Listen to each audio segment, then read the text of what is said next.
ಇಲ್ಲಿ ತುಂಬಾ ವಿಷಯಗಳು ಮಾತಾಡಿದಾಗಿದೆ. ಅಂದ್ರೆ ನೀವು ಟ್ರೈಲರ್ ನೋಡಿದ್ದು ರೀತಿಗೆ ಗೊತ್ತಾಗುತ್ತೆ.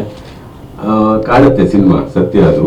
ಈ ಸ್ಕ್ರಿಪ್ಟು ಕೈಗೆ ಬಂದಾಗ ತುಂಬಾ ವಿಷಯಗಳಿದೆ ಅದರಲ್ಲಿ. ಅಂದ್ರೆ ಎಲ್ಲ ಒಂದನ್ನ ಬೇಸ್ ಮಾಡಿಲ್ಲ ಅವನು.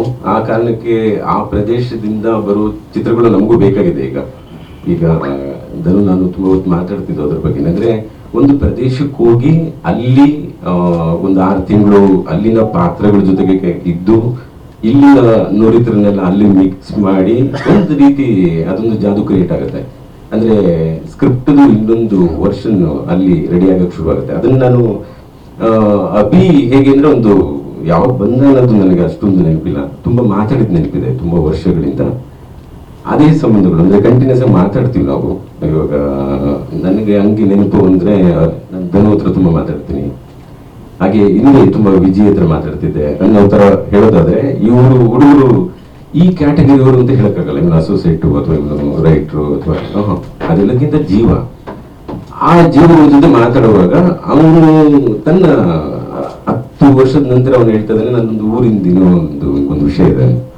ಇದು ಕೇಳಿಸ್ಕೊಳ್ಬೇಕಾದ್ರೆ ಏನಾಗುತ್ತೆ, ಇದಕ್ಕೆ ಮತ್ತೆ ಸಿದ್ಧಸೂತ್ರಗಳು ಏನೂ ಇಲ್ಲ ಇಲ್ಲಿ ಹೀಗೆ ಅಂತ. ಯಾರ್ಯಾರದು ಅನುಕರಣೆ ನಾವು ಮಾಡ್ತಾ ಇದೀವಿ. ಅಂದ್ರೆ ಹೀಗೆ ಹೋದ್ರಂತೆ, ಈಗ ಮಾಡಿ ಬಂದ್ರಂತೆ, ಅವ್ರಿಗೆ ಇದು ಸಿಕ್ತಂತೆ. ಈ ಉದಾಹರಣೆಗಳಿಂದಲೇ ಎಲ್ಲವೂ ನಡೀತಾ ಇರೋದ್ರಿಂದ ಸರಿ. ನಾನು ಹೇಳಿದೆ, ನನ್ನ ಜೊತೆಗೆ ಅನುಭವ ಆಗಿತ್ತು ನನಗೆ. ಕೆಂಡ ಸಂಪಿಗೆ, ಕಡ್ಡಿಪುಡಿ ಅಂದ್ರೆ ಒಂದೊಂದು ರೀತಿ. ಇದು ಒಂದೇ ರೀತಿ ಅಂತೂ ಅಲ್ಲ. ಅದು ಹುಡುಗರು ಅರ್ಥ ಆಗ್ತಾ ಹೋಗಿದ್ದು ಹೋಗಿ ನಾವು ಸಿನಿಮಾದಿಂದ ಸಿನಿಮಾಗೆ ಬೇರೆ ರೀತಿಯ ಒಂದಷ್ಟು ಫಾರ್ಮೆಟ್ಗಳು ಹೋಗ್ತಾ ಇದೀವಿ. ಅಂದ್ರೆ ಶೂಟ್ ಮಾಡೋದು ಒಂದೇ ರೀತಿ ಅಂತೂ ಸಾಧ್ಯನೇ ಇರಲ್ಲ, ಅದೊಂದು ಬೇರೆನೆ ಆಗುತ್ತೆ. ಅವನು ಕೆಂಡ ಸಂಪಿಗೆ ನಂತರ ಅದು ಒಂದಷ್ಟು ಮೈಗೂಡಿದ ನಂತರದ್ದು ಟಗರು ಆಗಕ್ ಮೊದಲು. ಅಂದ್ರೆ ಟಗರಲ್ಲಿ ನನಗೆ ತುಂಬಾ ಹತ್ರ ಆದ. ಅಂದ್ರೆ ತುಂಬಾ ವಿಷಯಗಳು, ವಿಷಯಗಳನ್ನ ಮಾತಾಡ್ಬೇಕಾದ್ರೆ ಸುರೇಂದ್ರ ಸರ್, ಮಾಸ್ತಿ ಅವರು ಬರೀತಾ ಇರ್ಬೇಕಾದ್ರೆ ತುಂಬಾ ವಿಷಯಗಳನ್ನ ನಾನು ಚರ್ಚೆ ಮಾಡ್ಬೇಕಾಗಿ ಬಂದಾಗ ನನಗೆ ಅವನಲ್ಲಿ ಒಂದು ಪ್ರೌಢಿಮೆ, ಎಸ್ ಇವ್ನಿಗೇನೋ ಅರ್ಥ ಆಗ್ತಿದೆ ಒಂದಷ್ಟು ವಿಷಯಗಳು ಅಂದಾಗ ನೀನ್ ಸಿನಿಮಾ ಮಾಡು ಅಂತ ಹೇಳಿದ್ದೆ. ಅದನ್ನ ಆಯ್ಕೆ ಮಾಡಿದ್ದು ಕೂಡ ಅವನೇ. ಅಂದ್ರೆ ಎಸ್ ಆ ಭಾಷೆದು ನಾನು ಏನ್ ಮಾಡ್ತೀನಿ, ಸರಿ ಮಾಡು. ಇದೆಲ್ಲವೂ ಏನಾಗುತ್ತೆ, ಓಕೆ ಅದೊಂದು ಹೀಟಲ್ಲಿ ಹೇಳ್ತಾರೆ ಅಂತ ಅನ್ಸುತ್ತೆ.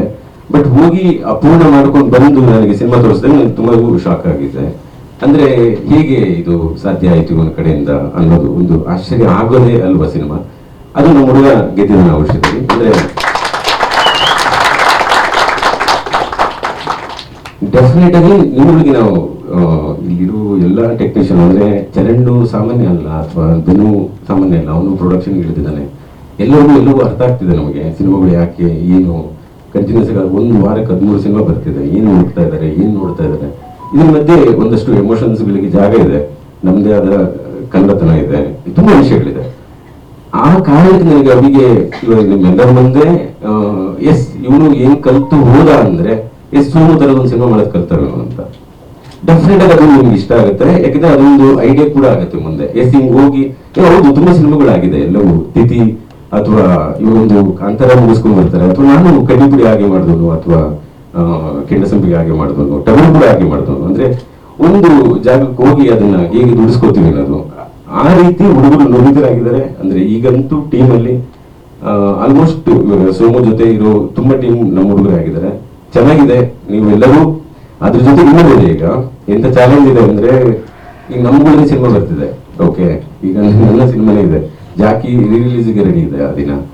ಓಕೆ, ಅದ್ರ ಜೊತೆಗೆ 6 ಸಿನಿಮಾ ಇದೆ. ಓಕೆ, ನೋಡಿ, ಎಲ್ಲವನ್ನೂ ನೋಡಿ ನಿಮ್ಗೆ ಯಾವ್ದು ಕ್ವಾಲಿಟಿ ಅನ್ಸುತ್ತೆ ಅದ್ರ ಕಡೆಗೆ ಜೈ ಅಂತ ಹೇಳ್ತೀನಿ. Thank you.